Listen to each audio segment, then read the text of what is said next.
Aujourd'hui à Pékin, le 3 septembre, un défilé militaire réunit sur la tribune Xi Jinping, Vladimir Poutine et Kim Jong-un. Et c'est ainsi que se présente l'axe des opposants à Washington. Et dans ces contextes, un post de Donald Trump apparaît sur le réseau social Truth Social, avec sa moquerie caractéristique. Citation. « S'il te plaît, Xi Jinping, transmets mes salutations les plus chaleureuses à Vladimir Poutine et Kim Jong-un pendant que vous complotez contre les États-Unis. » La formulation est brute, mais cherche à figer l'image de 3 contre 1. Ce jour-là, la Chine a de nouveau exposé sa vitrine de puissance dure sur la place. Au Kremlin d'ailleurs, ils crient déjà qu'ils ne complotent rien contre les États-Unis d'Amérique. Vous, en fait, avez tout mal compris. Analysons ensemble CE, qui s'est passé aujourd'hui lors du défilé militaire à Pékin et comment le trio Xi Jinping, Poutine et Kim Jong-un s'opposent aux États-Unis d'Amérique. Et comment Donald Trump peut-il répondre à tout cela? Je m'appelle Alexei Petchy. Aujourd'hui, nous sommes le 3 septembre, analysons cela ensemble. Avant de commencer, je rappelle que cette chaîne YouTube publie chaque jour 4 à 5 reportages d'actualité avec une analyse approfondie. Pour que vous soyez au courant de tous ces qui se passent dans le monde, abonnez-vous absolument à cette chaîne et mettez un like à cette émission. Alors, aujourd'hui à Pékin, ils ont montré ces avec quoi la Chine veut faire peur. Pas avec du pathos, mais avec la portée des frappes et les vecteurs. La presse chinoise et Bloomberg ont listé le matériel ayant défilé aujourd'hui à Pékin en soulignant certains points. Eh bien, par exemple, il y avait le tout nouveau missile balistique sous-marin JL-3 pour les sous-marins stratégiques. C'est un pari sur une frappe sous-marine à portée intercontinentale. Des versions actualisées du missile balistique intercontinental DF-31 ont ensuite été présentées, ainsi que de nouveaux grands missiles longue portée. D'ailleurs, le South China Morning Post mentionne séparément l'indice DF-61, des missiles antinavires supersoniques IJ-21, des appareils autonomes marins, de grands drones sous-marins et un bloc de systèmes laser comme force bon marché contre les lancements massifs de drones. Pour la télévision, c'est une image menaçante. Film impressionnant, grande puissance, nombreux missiles et troupes survasées et troupes sur la place pour effrayer le monde entier. Mais pour les planificateurs de l'Alliance de l'Atlantique Nord, CE sont des tableaux de portée, des canaux de guidage et surtout le rythme de la production industrielle. C'est pour que l'OTAN comprenne à quoi ils peuvent être confrontés. L'idée clé du défilé d'aujourd'hui à Pékin n'a pas retenti, vous savez, dans les cuivres de l'orchestre, mais est sortie de la bouche de Xi Jinping. La démonstration du matériel militaire et le défilé des troupes sont intéressants, mais l'essentiel a été dit par le leader chinois. Il a posé le cadre en disant, en gros, soit la paix, soit la guerre. Il l'a fait de façon démonstrative, se plaçant entre Poutine et Kim Jong-un, affichant clairement ses alliés potentiels contre l'Occident. Aujourd'hui, Reuters a transmis ces messages très directement. Citation, citation, citation. Jinping a averti que le monde doit choisir entre paix et guerre lors du plus grand défilé militaire chinois, accompagné de Poutine et Kim Jong-un. Je vais traduire du langage diplomatique en langage courant. Pékin montre qu'il est prêt à devenir le centre de gravité pour tous ceux qui sont mécontents de l'architecture sécuritaire occidentale, de l'hégémonie et du système politique. Et il le fait dans un cadre où, à SS côté, se trouvent 2 dirigeants qui soutiennent directement la guerre menée par la Russie. Ce n'est pas un hasard, c'est une mise en scène soigneusement orchestrée pour montrer, en quelque sorte, le pôle opposé à l'Occident et à quoi ressemble l'axe de la résistance à l'Occident. Au centre, Xi Jinping, sur les côtés, le dictateur chauve Poutine et Kim Jong-un. Ensuite, un peu de politique sans phare, comme on dit. Poutine et Kim Jong-un ont négocié séparément à Pékin, sans message caché entre les lignes. Citation. Et voilà que Reuters, encore une fois, rapporte mot à mot comment Poutine a remercié la République populaire démocratique de Corée pour son aide vaillante à la Russie dans la guerre contre l'Ukraine. Eh bien, Kim a répondu en promettant d'aider dans tout CE qu'il pourra. Poutine a aussi affirmé que l'envoi de troupes nord-coréennes à Koursk venait entièrement de Kim Jong-un. Eh bien, Poutine n'a pas pu lui refuser. Je tiens à souligner que vos soldats se sont battus avec courage et héroïsme. Je souligne que nous n'oublierons jamais les sacrifices consentis par vos forces armées et les familles de vos militaires. Je voudrais, au nom du peuple russe, vous remercier pour cette participation à la lutte commune contre le néonazisme moderne. Le Kremlin confirme l'invitation de Kim Jong-un en Russie dans le même bloc d'actualité. Portez aussi attention aux détails. Le terme « vaillante », l'aide vaillante de la Russie par les Nord-Coréens, n'est pas simplement un mot dit au hasard.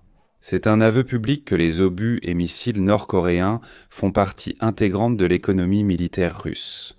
Et que Moscou n'a désormais plus honte de montrer cela dans la capitale chinoise devant le monde entier. C'est-à-dire, voilà, Moscou ne cache absolument pas que les Nord-Coréens combattent à ses côtés, que la Corée du Nord envoie des obus, des missiles, et ainsi de suite. Je rappelle encore une fois pour les Russes endoctrinés et ignorants que votre dictateur chauve Vladimir Poutine affirmait que non, que la Corée du Nord ne nous fournit rien, ni missiles, ni obus. Ensuite, lorsque les renseignements ukrainiens ont révélé que des soldats nord-coréens combattaient de loin déjà sur le territoire de la région de Koursk, le même Poutine chauve disait « Non mais enfin, quels soldats nord-coréens ? Nous avons l'armée la plus puissante du monde, nous n'avons besoin de l'aide de personne. » Les Ukrainiens sont depuis longtemps habitués au fait que les Russes sont sales. C'est toujours un mensonge, c'est toujours une tentative de tromper tout le monde autour, y compris les Russes eux-mêmes. Pour Kiev et Bruxelles, vous savez, c'est quand même une citation utile pour le dossier. En discutant du contrôle des composants et de la logistique entre la République populaire démocratique de Corée et la Russie, on crée un lien officiel avec le système de sanctions. Revenons à Donald Trump, un poste où il envoie SE salutations pendant que vous complotez contre les États-Unis. CE n'est pas juste un accès de tempérament. La Maison-Blanche crée ainsi une image dangereuse pour le public américain. Un défilé historique, un défilé militaire où les alliés d'armes se tiennent côte à côte. D'ailleurs, je rappelle que Trump aurait aussi été invité à CE défilé, mais Trump n'a pas voulu s'y rendre. La presse américaine soutient Donald Trump. Son journal préféré, le New York Post, publie un titre l'accusant directement de collusion. Les médias indiens et fédéraux proches, ainsi que les chaînes du Moyen-Orient, reprennent CES citation. Mais le Kremlin, comme on pouvait s'y attendre, balaye tout cela d'un revers de main. Ils affirment ne rien préparer contre les États-Unis. Aujourd'hui, Ushakov, assistant de Poutine, a dit « Non, vous nous avez mal compris. Nous sommes en faveur d'un monde multipolaire. C'est pourquoi Poutine peut être aussi bien avec Xi Jinping qu'avec Kim Jong-un ou avec Donald Trump et en fait avec tout le monde, parce que nous soutenons un monde multipolaire. » ICI, c'est intéressant. Je vais ajouter une réflexion intéressante, parce que Xi Jinping affirme qu'il est en faveur d'un monde multipolaire. Poutine, très satisfait, répond « Oui, c'est génial. Un monde multipolaire pour retirer l'hégémonie des États-Unis, mais en réalité, Xi Jinping veut un monde bipolaire, non multipolaire. Il n'y a aucun pôle pour Moscou là-bas. Il n'y a que 2 orbites, les États-Unis d'Amérique et la Chine. C'est CE que Xi Jinping cherche actuellement. Si vous regardez l'affrontement entre la Russie et l'Ukraine, vous verrez justement en CE moment CE monde bipolaire. Où il y a l'Ukraine, du côté de laquelle se trouve l'Occident, les États-Unis d'Amérique, l'Europe, et ainsi de suite, et ainsi de suite. Il y a aussi la Russie mal lavée, alliée à la Chine, la Corée du Nord, en partie l'Inde, l'Iran, etc. Voilà CE qui est un monde bipolaire. Et quand Xi Jinping se tient aujourd'hui lors du défilé et garde à SS côté CES chiens que sont Poutine et Kim Jong-un, il montre qu'il est au centre de CE pôle. Bien sûr, il n'y aura pas de monde multipolaire. Mais le simple fait que CE trio, Poutine, Xi Jinping et Kim Jong-un apparaissent simultanément sur la scène chinoise est une raison idéale pour Washington d'accélérer les lignes de pression. Des sanctions pour les livraisons nord-coréennes, un contrôle à l'exportation sur les composants chinois à double usage, des restrictions d'assurance pour les intermédiaires logistiques russes. CE sont des pays tiers qui aident la Russie. Autrement dit, Trump joue à un jeu bien connu. Eh bien, il suffit de nommer les coupables, de désigner ceux qui complotent contre les États-Unis d'Amérique, puis de les achever avec la régulation. Qu'est-ce que la Chine voulait dire avec CE matériel sur la place ? JL-3, c'est pour la seconde frappe, avec des missiles intercontinentaux sous-marins. Tu déclares que tu es prêt à garder les États-Unis d'Amérique à portée, même en cas de conflit autour de Taïwan. Les nouveaux missiles DF-31 améliorent la mobilité et la survivabilité des forces terrestres. Le paquet CES laser et les intercepteurs de drones bon marché relèvent d'une logique d'économie pour la défense anti-aérienne. Il n'est pas toujours utile d'abattre les essaims de drones avec des moyens coûteux. Des solutions bon marché peuvent griller leurs capteurs et optiques. Les appareils autonomes maritimes, c'est pour la reconnaissance et le déminage dans la zone des opérations grises.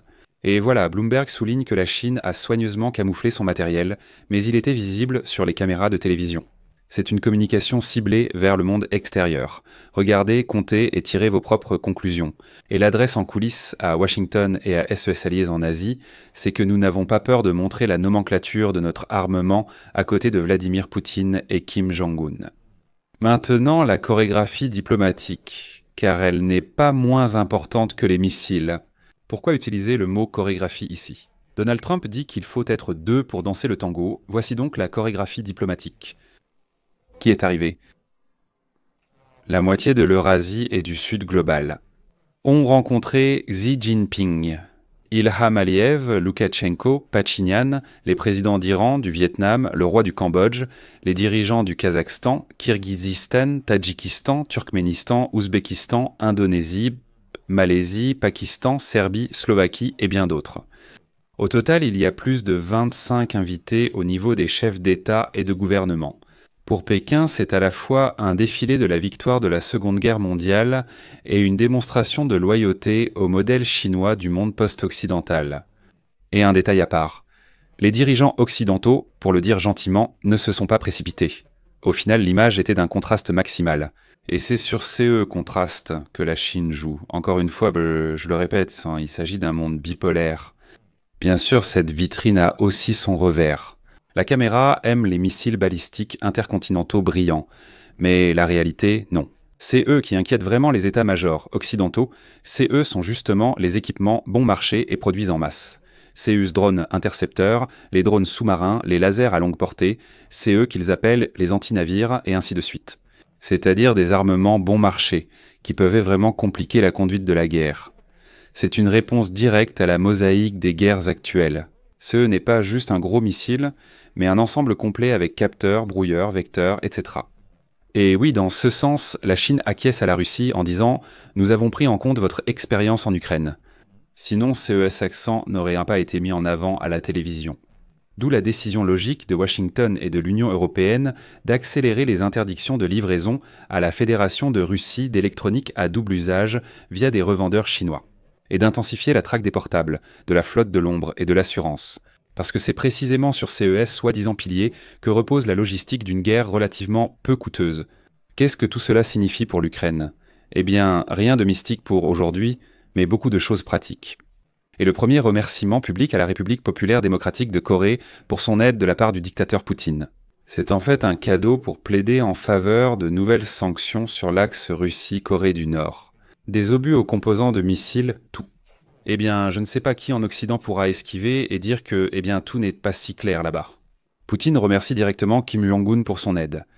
Et plus ce merci devient cité, plus il est facile à Bruxelles de faire passer des sanctions secondaires et de bloquer les schémas. Le défilé va aussi accélérer la discussion sur la mission européenne en Ukraine. Après les images de Xi Jinping, Poutine et Kim Jong-un, les partisans du « attendons encore un peu » manquent d'arguments.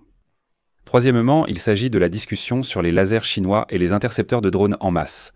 C'est un indice direct pour Kiev et SES partenaires. La saturation du front, avec des moyens de guerre électronique bon marché, et c'est eux qu'on appelle la puissance énergétique de la défense aérienne, tout cela devient plus important que les rares missiles coûteux. CE n'est pas nouveau, mais Pékin le confirme aujourd'hui. Parlons maintenant des États-Unis. La déclaration de Donald Trump n'est pas une émotion pour des likes, mais le gouvernail de l'agenda médiatique. Il intègre CE défilé à Pékin dans sa ligne politique. La Chine reconsidère l'histoire, la Russie ne cesse pas la guerre, et la République populaire démocratique de Corée aide Moscou. Cela signifie que nous avons besoin d'une économie rigoureuse et d'un plafond de défense.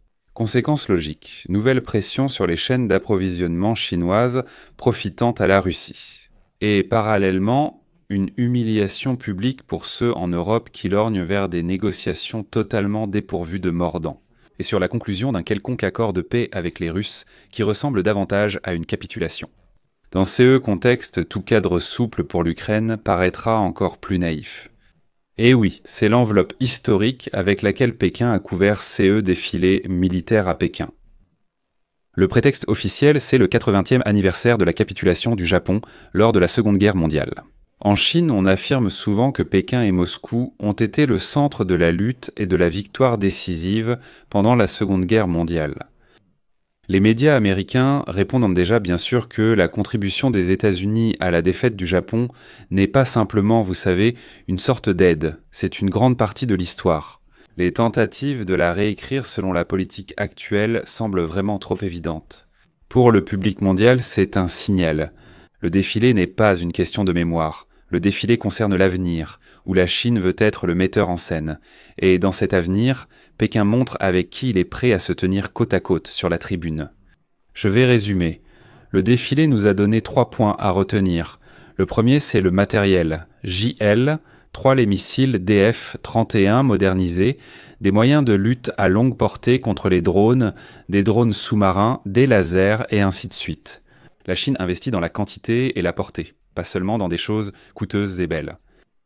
Le deuxième point est politique. Cette photo de Xi Jinping, Vladimir Poutine et Kim Jong-un n'est pas prise au hasard. C'est une invitation à un nouvel ordre où Pékin veut jouer le rôle du leader. Autrement dit, c'est un nouveau groupe où Pékin est le principal. Et le troisième point concerne les sanctions. Voilà ce remerciement ouvert de Vladimir Poutine à Kim Jong-un. C'est un argument concret en faveur de nouvelles restrictions. C'est pourquoi il faut continuer à étouffer la logistique russe, fermer les fenêtres noires chinoises, les schémas gris pour le transfert de composants à double usage et aider l'Ukraine à renforcer le front avec une défense bon marché. Et ne pas faire l'autruche quand il s'agit de la défense anti-aérienne et de la guerre électronique. Et oui, il ne faut pas non plus surestimer la télévision. Parce que les défilés sont gagnés par les soldats de carrière, mais les guerres par les ingénieurs et les comptables. Aujourd'hui, c'était parfaitement visible. C'est pourquoi il est devenu évident aujourd'hui que Xi Jinping cherche à instaurer une bipolarité dans le monde. Eh bien, Poutine pense naïvement qu'on l'invite dans un monde multipolaire, où il aura aussi une certaine influence. Il n'aura pas d'influence. Imaginez l'image pour Xi Jinping, que CE soit Kim Jong-un ou Vladimir Poutine, c'est pareil. CE ne sont que des plébéiens dont on peut se servir. Je vais m'arrêter là. Les amis, je vous rappelle que sur cette chaîne, il y a chaque jour 4 à 5 analyses d'actualité comme celle-ci. Alors abonnez-vous absolument à la chaîne pour rester au courant de toutes les nouvelles. Et dans les commentaires, écrivez votre avis et vos conclusions concernant le défilé d'aujourd'hui à Pékin. C'est tout pour aujourd'hui. Prenez soin de vous, à bientôt.